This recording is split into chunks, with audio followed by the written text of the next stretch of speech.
여러분, 혹시 중국이라고 하면 어떤 이미지가 떠오르시나요?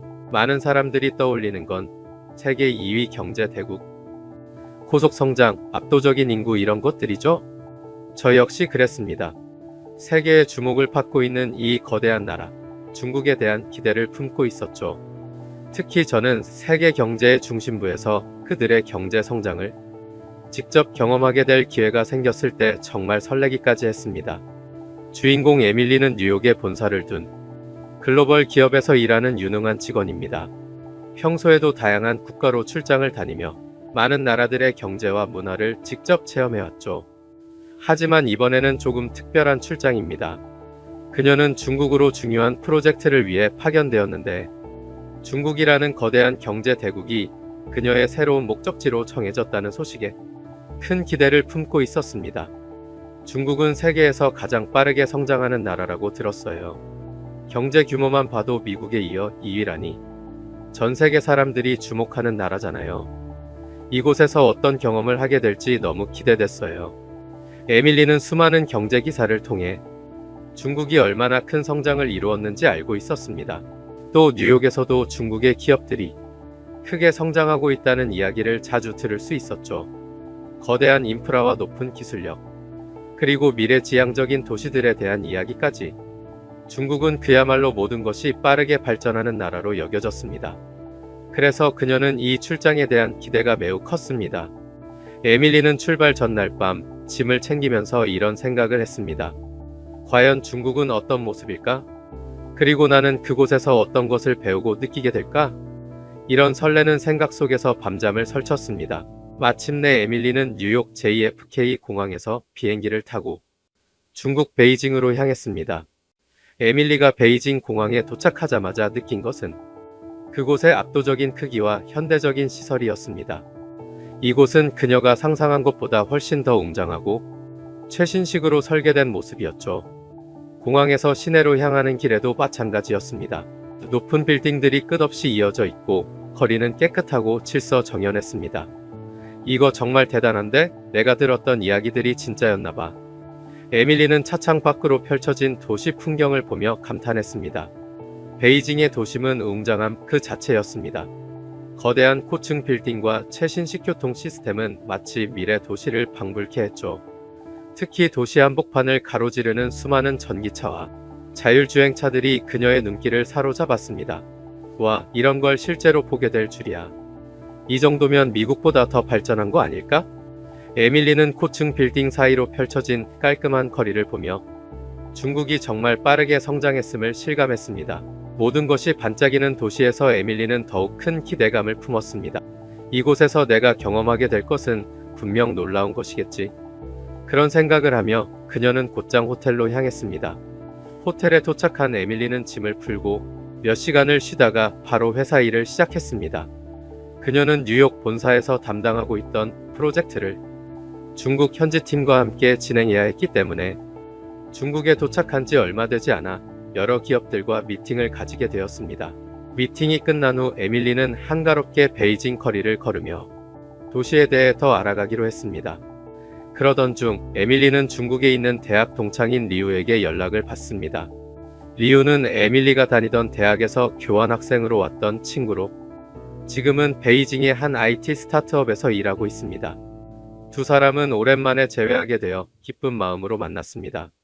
에밀리, 정말 오랜만이야. 중국에 출장 온다고 해서 정말 깜짝 놀랐어. 어떻게 지냈어? 리우, 나도 정말 반가워. 베이징에 온 김에 너를 만날 수 있어서 너무 기뻐. 에밀리와 리우는 베이징의 한 유명 카페에서 만나 근황을 이야기하며 시간을 보냈습니다. 에밀리는 중국에서의 생활과 일에 대해 궁금한 점을 리우에게 물어보기 시작했습니다. 처음에는 가벼운 이야기들이 이어졌지만 에밀리는 점차 중국 경제에 대한 깊이 있는 질문을 하게 되었습니다. 리우, 중국에 와서 정말 놀랐어. 여기서 본 모든 것들이 너무 발전해 있어서. 특히 이렇게 많은 기업들과 최신 기술들을 보니 정말 대단하더라고. 그런데 너는 여기서 일하면서 어떤 걸 느꼈어? 리우는 에밀리의 질문에 잠시 망설이더니 조용히 입을 열었습니다. 에밀리, 사실은 겉으로 보이는 것과는 많이 달라. 특히 청년들 사이에서는 상황이 점점 더 어려워지고 있어. 일자리를 찾는 게 하늘의 별 따기처럼 느껴질 정도야. 에밀리는 믿기지 않는 표정으로 리우를 쳐다보며 말했습니다. 무슨 말이야? 중국은 이렇게나 빠르게 성장하고 이게 있는데 어떻게 취업이 힘들 수가 있어? 리우는 깊은 한숨을 쉬며 에밀리에게 현재 중국이 직면하고 있는 청년 실업 문제에 대해 설명해주기 시작했습니다. 맞아. 중국은 세계에서 두 번째로 큰 경제 대국이고 성장률도 5%나 된다고 하지. 그런데 그게 문제야. 성장은 하고 있는데 정작 청년들에게는 그 혜택이 전혀 돌아오지 않고 있어. 오히려 일자리는 더 줄어들고 있지. 얼마 전에는 스탠포드에서 박사를 한 사람이 겨우 지방 공무원 시험에 합격해서 큰 화제가 됐어. 그 정도로 취업 시장이 포화 상태인 거야. 에밀리는 그 말을 듣고 충격을 받습니다. 스탠포드 박사 학위를 가진 사람이 지방 공무원 자리에 합격했다는 말은 상상도 못할 일이었기 때문입니다. 스탠포드 박사 학위자가 지방 공무원이 됐다고? 그게 말이 돼? 리우는 고개를 끄덕이며 덧붙였습니다. 맞아. 지금 청년 실업률이 심각해. 공식적으로는 14% 이상이라고 하는데 실제로는 그보다 훨씬 높을 거야. 내가 아는 친구들도 일자리를 찾지 못해서 몇 년째 백수로 지내고 있거든. 에밀리는 이 말에 큰 충격을 받습니다. 그녀가 생각했던 중국의 경제적 번영과는 너무나도 다른 현실을 마주한 것입니다. 에밀리는 리우의 이야기를 듣고 더 많은 궁금증이 생겼습니다. 성장률이 5%인데도 물가가 오르지 않는다는 건 도대체 무슨 말일까? 그녀는 리우에게 이에 대해 물어보기로 했습니다. 리우, 그런데 너희 나라 성장률이 5%나 된다고 하잖아. 그런데 어떻게 청년 실업률이 이렇게 높고 물가도 오르지 않는 거야? 그게 말이 돼? 리우는 잠시 생각한 후 차분히 설명을 이어갔습니다. 중국의 경제 성장률이 5%라는 건 맞아. 하지만 그게 꼭 우리가 잘 살고 있다는 의미는 아니야. 왜냐하면 이 성장률은 실제 소비가 늘어서가 아니라 단순히 생산이 늘어나면서 만들어진 거거든. 여기서는 팔리지 않은 물건도 그냥 생산만 하면 GDP에 포함돼. 에밀리는 이해가 되지 않는다는 표정으로 되물었습니다. 그게 무슨 말이야? 팔리지 않은 물건도 GDP에 포함된다고? 리우는 고개를 끄덕이며 부연 설명을 했습니다. 예를 들어 자동차를 1만 대 생산했다고 치자. 그런데 그 중에 반이 팔리지 않았어도 생산 자체가 GDP로 잡히는 거야. 그리고 그 팔리지 않은 물건들은 그냥 창고에 쌓이거나 심지어는 아예 버려질 수도 있어. 그러니까 우리나라의 GDP 사실상 허수인 셈이야. 에밀리는 이 말을 듣고 더욱 혼란스러워졌습니다. 그럼 실제로 경제가 성장하고 있는 게 아니잖아. 그저 숫자만 부풀린 거네. 리우는 씁쓸한 미소를 지으며 말했습니다. 맞아. 그게 문제야. 부동산도 마찬가지야. 엄청나게 많은 건물들이 지어졌는데 실제로는 그중 대부분이 비어 있어. 하지만 그 건물들도 GDP에 포함돼. 그래서 겉으로는 경제가 성장하는 것처럼 보이지만 실질적인 성장은 없는 거지. 에밀리는 이 말을 듣고 한동안 말을 잇지 못했습니다. 그녀는 그동안 중국의 경제적 성장을 믿어왔지만 이제는 그 이면에 숨겨진 문제들을 깨닫게 된 것입니다. 리우는 에밀리를 데리고 베이징 외곽에 있는 한 신도시로 안내했습니다. 그곳은 최근 몇 년 동안 대대적으로 개발된 지역이었지만 현실은 황량한 분위기였습니다. 고층 아파트들이 줄지어 서 있었지만 대부분의 건물에 불이 켜져 있지 않았고 거리는 한산했습니다. 여기가 바로 그 유명한 유령 도시야. 이곳은 처음에 새로운 경제 중심지로 개발되었지만 결국 빈 건물들만 남게 되었어. 에밀리는 믿기지 않는 표정으로 말했습니다. 말도 안 돼. 이렇게 멀쩡한 건물들이 비어 있다니. 대체 왜 이런 일이 벌어진 거야? 리우는 씁쓸하게 웃으며 대답했습니다. 이게 바로 중국의 부동산 거품. 지방 정부들이 경제 성장을 위해 무리하게 건설 프로젝트를 추진했는데 그 결과가 이거야. 수요도 없고 경제적인 가치는 없지만 건설 자체가 GDP에 포함되니까 그저 지어놓기만 한 거지. 에밀리는 말문이 막혔습니다. 에밀리는 눈앞에 펼쳐진 광경에 충격을 받았습니다. 거대한 아파트 단지들이 질비하게 늘어서 있었지만 그곳에서 사람들의 생활을 느낄 수 없었습니다. 고요한 거리, 텅 빈 주차장, 그리고 다수의 건물들은 입주조차 이루어지지 않은 상태였습니다. 대체 왜 이런 거대한 건물들이 지어졌는지, 그리고 그 건물들이 결국엔 아무도 살지 않는 유령 도시가 되어버린 이유가 에밀리의 머릿속을 복잡하게 만들었습니다. 리우, 이렇게 많은 자원이 낭비되는 상황에서 정부는 뭔가 해결책을 내놓지 않는 거야? 에밀리는 초조한 표정으로 물었습니다. 리우는 한숨을 쉬며 대답했습니다. 정부도 문제를 알고는 있어. 하지만 그동안 중국의 경제 성장 모델 자체가 이런 대규모 건설 프로젝트에 의존해왔기 때문에 쉽게 해결할 수가 없어. 부동산은 경제 성장률에 크게 기여하고 있거든. 정부 입장에서는 일단 숫자를 높여야 하는데 그 방법이 바로 이런 대규모 건설이었어. 리우는 잠시 생각에 잠긴 후 에밀리에게 이렇게 말했습니다. 이 문제는 중국만의 문제가 아니야. 전 세계적으로도 비슷한 사례가 있지. 하지만 중국의 경우는 그 스케일이 너무 커. 그리고 지방 정부의 부채 문제도 심각한 상황이야. 이 유령 도시들로 인해 발생한 부채가 엄청난데 그것을 해결할 방법이 마땅치 않아.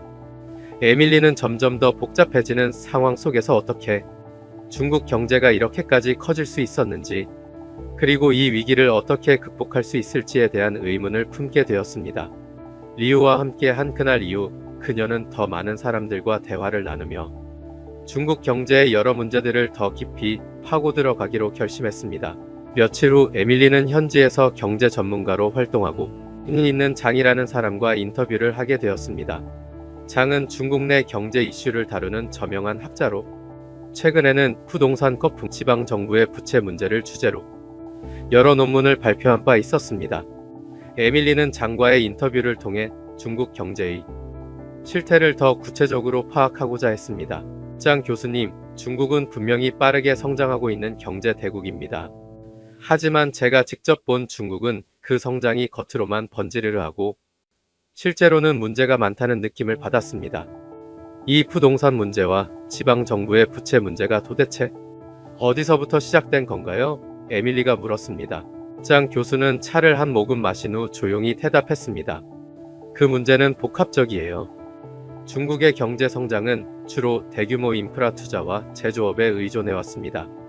그 과정에서 지방 정부들은 경제 성장을 위해 무리하게 자본을 끌어들여 건설 프로젝트를 추진했죠. 처음에는 그 전략이 유효했습니다. 경제는 급격히 성장했고 많은 사람들이 새로운 일자리를 얻었죠. 하지만 시간이 지나면서 이 모든 것이 과잉 투자로 이어졌고 그 결과가 바로 지금의 유령 도시들이에요. 에밀리는 장 교수의 설명에 고개를 끄덕였습니다. 그렇다면 이 상황을 해결할 방법은 없는 건가요? 장 교수는 잠시 생각에 잠기더니 이렇게 대답했습니다. 해결책이 없는 것은 아닙니다. 하지만 문제는 중국 정부가 그 해결책을 어떻게 실행할 것인가에 달려 있어요. 부동산 거품을 억제하고 내수 시장을 활성화하며 경제 구조를 개선하는 것이 필요하죠. 하지만 지금은 지방 정부들이 부채 문제에 빠져 허우적대고 있고 중국 경제는 여전히 외부 수출에 의존하고 있는 상황입니다. 쉽게 말해 내부적으로 수요를 창출하지 못하고 있는 것이 가장 큰 문제입니다. 에밀리는 점점 더 중국 경제의 구조적인 문제들을 이해하게 되었습니다. 처음에는 겉으로 드러나는 화려한 경제 성장에 감탄했지만 이제는 그 이면에 숨겨진 심각한 문제들을 마주하게 된 것입니다. 중국에서의 일정이 거의 끝나갈 무렵 에밀리는 한국의 한 대기업이 주최한 국제경제 포럼에 초청받게 되었습니다. 이 포럼은 아시아 각국의 경제 전문가들이 모여 동아시아 경제에 대한 미래를 논의하는 자리였습니다. 에밀리는 이 포럼에 참석하면서 한국 경제의 여러 특징에 대해 새로운 시각을 갖게 되었습니다. 한국은 어떻게 이런 어려운 세계 경제 상황 속에서도 꾸준한 성장을 이어갈 수 있었을까요? 에밀리는 궁금증을 품고 한국의 경제 전문가들에게 질문했습니다. 한국의 한 경제학자는 에밀리의 질문에 차분히 대답했습니다. 한국 경제의 성장은 단순한 수치에 의존하지 않습니다. 한국은 내수와 수출 모두를 균형 있게 발전시켜왔죠. 특히 한국은 빠른 기술 혁신과 함께 중소기업의 성장을 장려하며 경제의 다각화를 이루어냈습니다. 또한 사회 안전망을 통해 불안정한 상황에서도 국민들이 안심하고 생활할 수 있도록 지원하고 있습니다. 에밀리는 한국의 경제 구조에 대해 새롭게 알게 된 사실들에 감탄했습니다. 정말 인상적이네요. 특히 중소기업의 성장을 장려한다는 부분이 흥미로워요.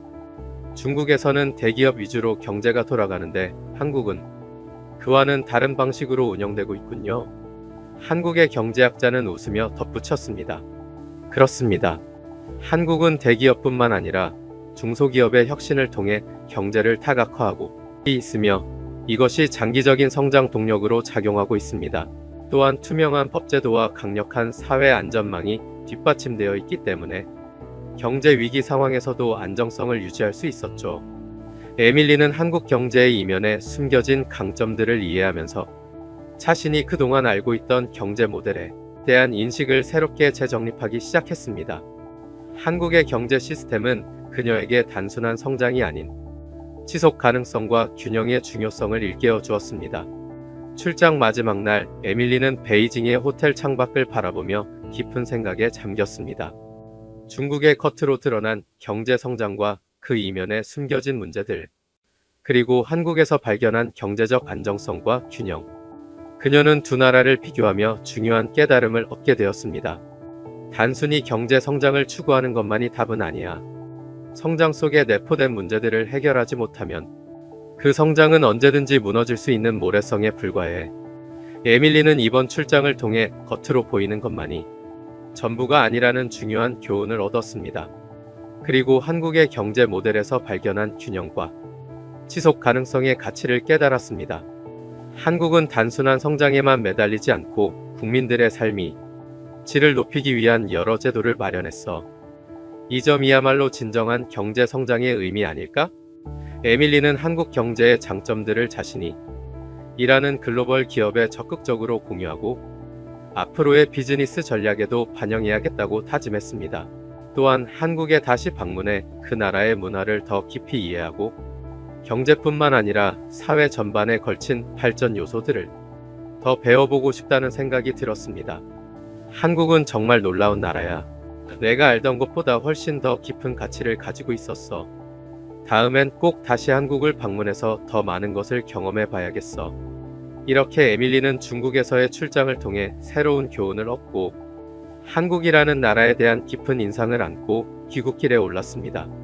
그리고 그녀는 한국이 가진 진정한 가치를 널리 알리기 위해 앞으로의 업무와 삶에서 더욱 큰 비전을 갖게 되었습니다.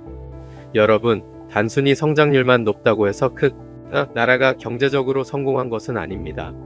중요한 것은 그 성장이 얼마나 지속 가능하며 국민들이 삶에 실제로 얼마나 긍정적인 영향을 미치느냐죠. 에밀리가 한국에서 발견한 그 가치처럼 우리도 이제는 숫자만이 아니라 그 안에 담긴 진정한 의미를 찾는 것이 필요하지 않을까요? 오늘 이야기가 여러분에게 새로운 시각을 선사했기를 바랍니다. 구독과 좋아요, 알림 설정 잊지 마시고 더 많은 이야기를 기대해 주세요. 다음 시간에 또 만나요.